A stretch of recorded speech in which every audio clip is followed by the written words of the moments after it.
नमस्कार दोस्तों, electoral bond scheme शुरू होने के 6 सालों में बॉन्ड के माध्यम से विस्तारित धनराशि का आधे से अधिक यानी 57% भाजपा को गया। बीजेपी पार्टी ने अपने चुनाव आयोग को दिए गए घोषणाओं के अनुसार 2017-2022 के बीच बॉन्ड के माध्यम से 5,271 करोड़ रुपए प्राप्त किए। वहीं कांग्रेस मात्र 952 करोड़ रुपए प्राप्त किए। वहीं और पार्टीज को हम लोग देखें तो तीसरे नंबर पर आपको टीएमसी आती है, जिसको 767 करोड़ मिले। वहीं बीजेडी जो उड़ीसा की पार्टी है 622 करोड़ के साथ चौथे पायदान पे रही। डीएमके जो तमिलनाडु की पार्टी है 431 करोड़ रुपए इलेक्टोरल बॉन्ड के माध्यम से मिला। वहीं एनसीपी 51 करोड़, आप पार्टी 48 करोड़ और जदयू मात्र 24 करोड़ इलेक्टोरल बॉन्ड के माध्यम से उन्हें पैसे प्राप्त हुए। लेकिन आप सोच रहे होंगे कि मैं इलेक्टोरल बॉन्ड की बात ही क्यों कर रहा हूं। आज यह बात इसलिए हो रही है कि आज गुरुवार 15 फरवरी को सुप्रीम कोर्ट ने इलेक्टोरल बॉन्ड स्कीम को स्ट्राइक डाउन कर दिया है, उसे बैन कर दिया है। भारत के मुख्य न्यायाधीश डीवाई चंद्रचूड़, न्यायमूर्ति संजीव खन्ना, बीआर गवई, जेबी पर्दीवाला और मनोज मिश्रा की 5 जज कॉन्स्टिट्यूशनल बेंच ने गुरुवार मतलब आज को एक मत से इलेक्टोरल बॉन्ड स्कीम को अनकॉन्स्टिट्यूशनल करार दिया है। इसी 5 जज बेंच ने केंद्र सरकार का ये जो चुनावी बॉन्ड योजना है, इलेक्टोरल बॉन्ड स्कीम है, कि कानूनी वैधता को चुनौती देने वाले याचिकाओं का एक समूह पर फैसला सुनाया, जो राजनीतिक दलों को एनोनिमस फंडिंग की अनुमति देती है। आइए हम लोग बैकग्राउंड ऑफ द केस समझते हैं। बहुत सारे पिटीशंस सुप्रीम कोर्ट के समक्ष पेंडिंग थी, जो finance act 2017 and finance act 2016 के माध्यम से विभिन्न अधिनियमों में किए गए संशोधनों को चुनौती दे रही थी, इस आधार पर कि उन्होंने राजनीतिक दलों के लिए असीमित अनियंत्रित पॉलिटिकल फंडिंग के द्वार खोल दिए। सीजेआई चंद्रचूड़ की अध्यक्षता में 5 जज कॉन्स्टिट्यूशनल बेंच ने पिछले वर्ष 2023 में ही 2 नवंबर को इस मामले पर अपना फैसला सुरक्षित रखा था। इलेक्टोरल बॉन्ड स्कीम, जिसे सरकार ने 2 जनवरी 2018 को नोटिफाई किया, और ये एक एफर्ट पॉलिटिकल फंडिंग में पारदर्शिता, ट्रांसपेरेंसी लाने के बहुत सारे प्रयासों में एक प्रयास थी। साथ ही राजनीतिक दलों को किए गए कैश डोनेशन के विकल्प के रूप में भी इसे पेश किया गया था।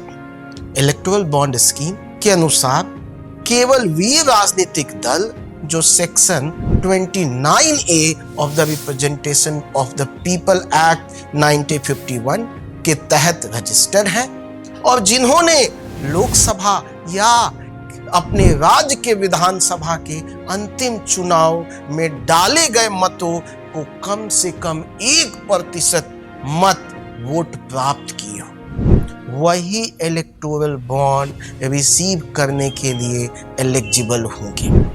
अब हम समझते हैं कि इलेक्टोरल बॉन्ड क्या है।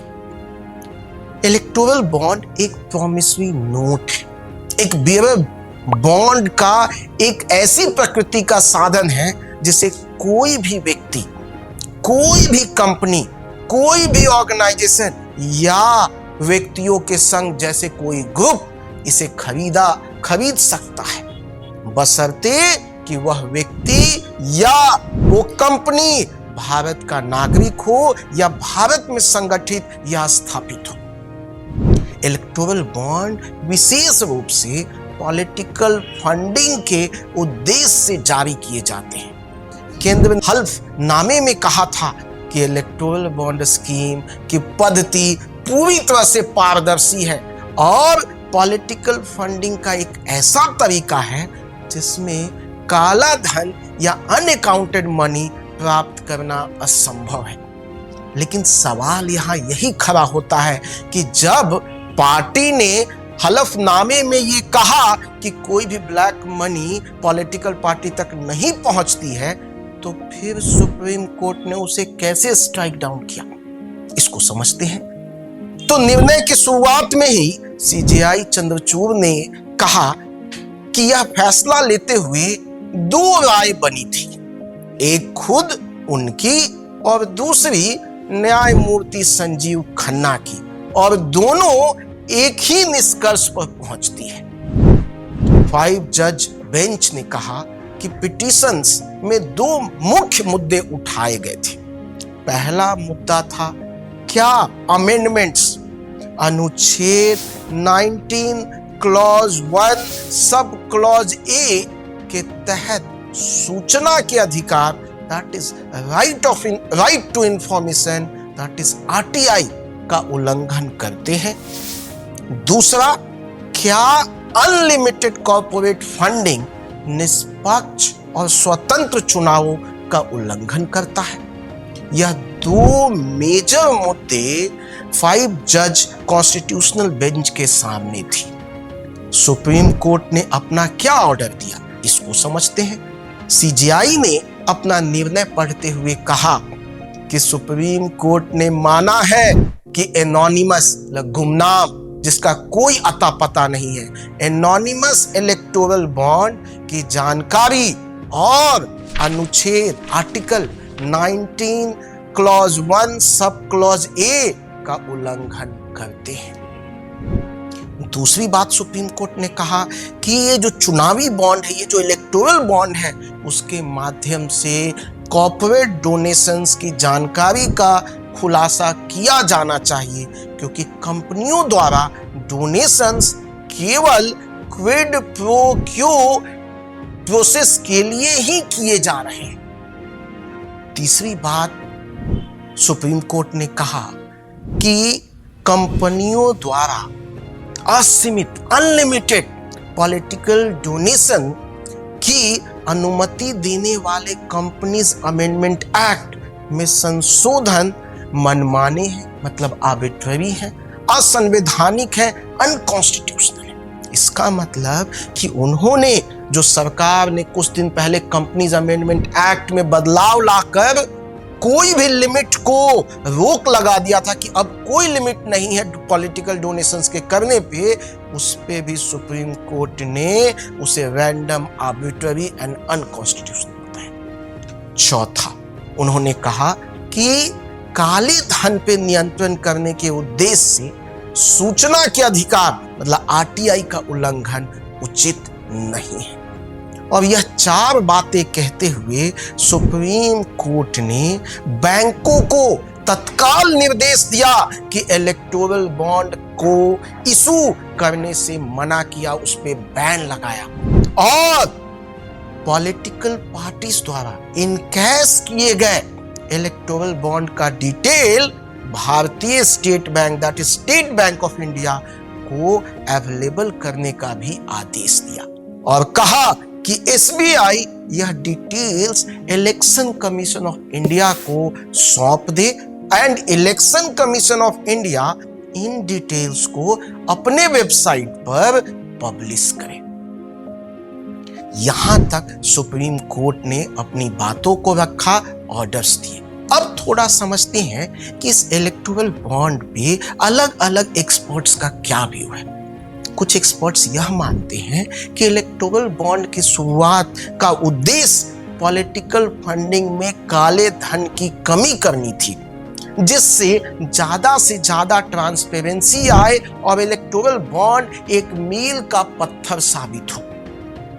हालांकि मुझे लगता है कि डोनर्स को दिए गए जो पॉलिटिकल डोनेशंस दे रहे थे, उनको जो एनोनिमिटी दी जा रही थी, उनका जो नाम नहीं बताया जा रहा था, इससे कहीं ना कहीं ट्रांसपेरेंसी और उसके संभावित दुरुपयोग को लेकर महत्वपूर्ण चिंताएं उत्पन्न हो गई।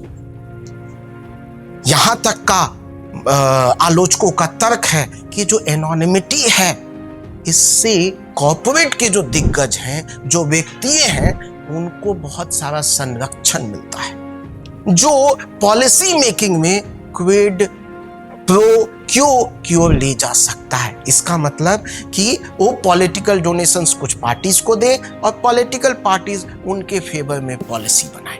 इसीलिए इसमें खुलासे की आवश्यकता है, और खुलासे की आवश्यकताओं की कमी का मतलब है कि जनता और विपक्षी दल पॉलिटिकल फंड के सोर्स के बारे में अंधेरे में छोड़ दिए गए।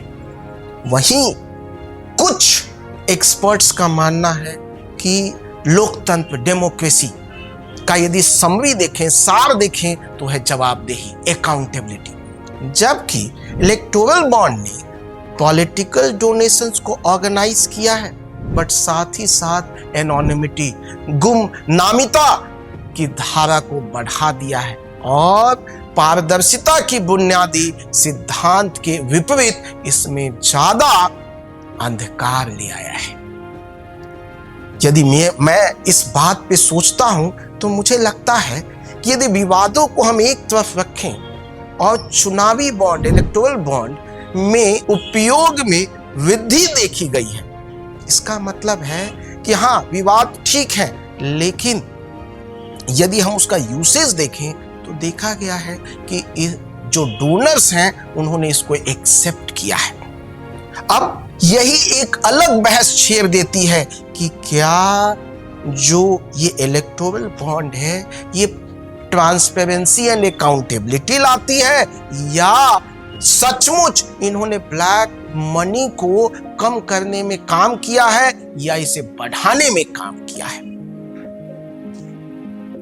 यदि हम और एक्सपर्ट्स को देखें जिन्होंने इस पे सॉल्यूशंस दिया है, या मुझे ऐसा लगता है कि एक संभावित समाधान यह हो सकता है कि हम लोग एक हाइब्रिड मॉडल एडॉप्ट करें, जहां एक निश्चित सीमा से ऊपर के डोनेशंस को हम पब्लिक कर दें और छोटे डोनेशंस की एनोनिमिटी को मेंटेन रखें, जिससे हमारा दोनों काम हो जाएगा।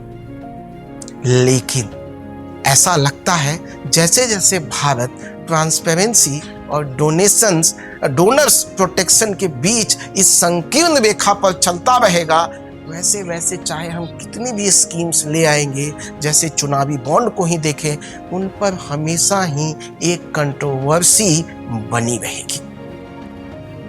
और अब अंत में मुझे ऐसा लगता है कि भारतीय लोकतंत्र में पैसे की भूमिका नकारी नहीं जा सकती, लेकिन यह सुनिश्चित करना भी कि फाइनेंशियल मसल मतदाताओं को ओवरशैडो ना कर सके, यह बहुत ही अत्यंत महत्वपूर्ण है। चुनावी बॉन्ड, पॉलिटिकल फंडिंग को सुधारने की दिशा में एक कदम है, एक निरंतर ऐसा कार्य है जो प्रगति पर है, जो पारदर्शिता और प्राइवेसी के संतुलन की कॉम्प्लेक्सिटीज को एक मूर्त रूप देता है।